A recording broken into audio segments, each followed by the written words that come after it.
আসসালামু আলাইকুম এভরিওয়ান। আজ আমি কি রান্না করছি, এটা হচ্ছে ডাল। আজ আমি ঘোটা ডাল রান্না করব ইউএস কিচেনে। তো ঘোটা ডালটা কিভাবে রান্না করি দেখুন। প্রথমত আমি ডালটাকে সেদ্ধ বসিয়ে দিয়েছি পেঁয়াজ, মরিচ, রসুন, হলুদ, লবণ দিয়ে। এটাকে এখন আমি একটা হাতনির সাহায্যে ঘুটনির সাহায্যে, অলরেডি আমার ডালটা সেদ্ধ হয়ে গিয়েছে, আমি এটাকে একটু ঘুটে দিচ্ছি। ঘুটে একদম ম্যাশ করে ফেলছি। হ্যাঁ, একদম ম্যাশ হয়ে যাচ্ছে।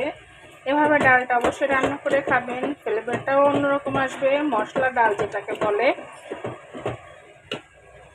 ওকে, দেখুন আমার ডাল ঘুটনিটা ঘোটা হয়ে গিয়েছে ঘুটনি দিয়ে। দেন আমি এখন যেটা করব, এখন আমি পানি দিয়ে দিব, পরিমাণ মতো পানি অ্যাড করে দিব ডালে। তো এখন এই ডালটাকে আমি বলক আসা পর্যন্ত অপেক্ষা করতে থাকি। দেখুন আমার ডালে প্রায় বলক চলে আসছে। এখন আমি যেটা করব, এখন আমি বেশ মুঠোখানিকের মতো টমেটো কুচি দিয়ে দিলাম ডালের ভিতর। তো এটা এখন হতে থাকুক। দেন আমি পাশের চুলায় কি করেছি, পাশের চুলায় আমি এখন দুটা শুকনো মরিচ দিয়ে দিব। দেন দিব কিছুটা গোটা জিরা। ওকে, তো এটাকে দিয়ে একটু ফ্রাই করতে থাকি, যেটাকে বলে বাগার। অ্যান্ড যেটা করব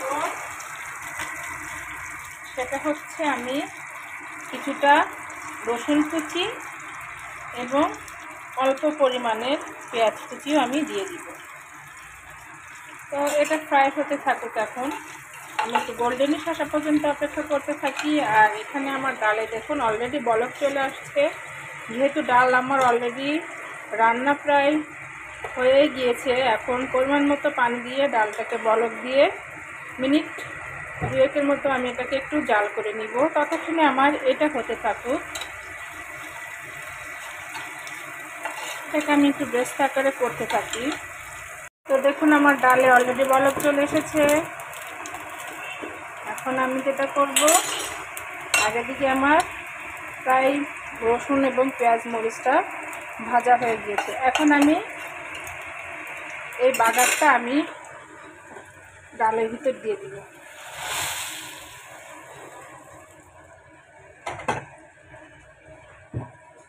তো অসাধারণ একটা স্মেল চলে এসেছে। এখন আমি 1 মিনিটের মতো হাই ফ্লেমে বলক দিয়ে রান্না করে দেব।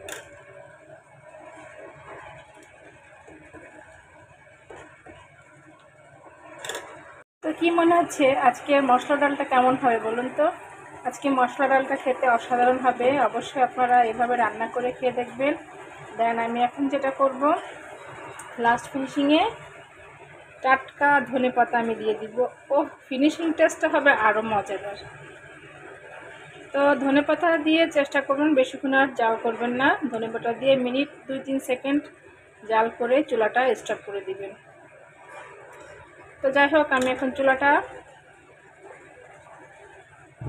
স্টপ করে দেয়।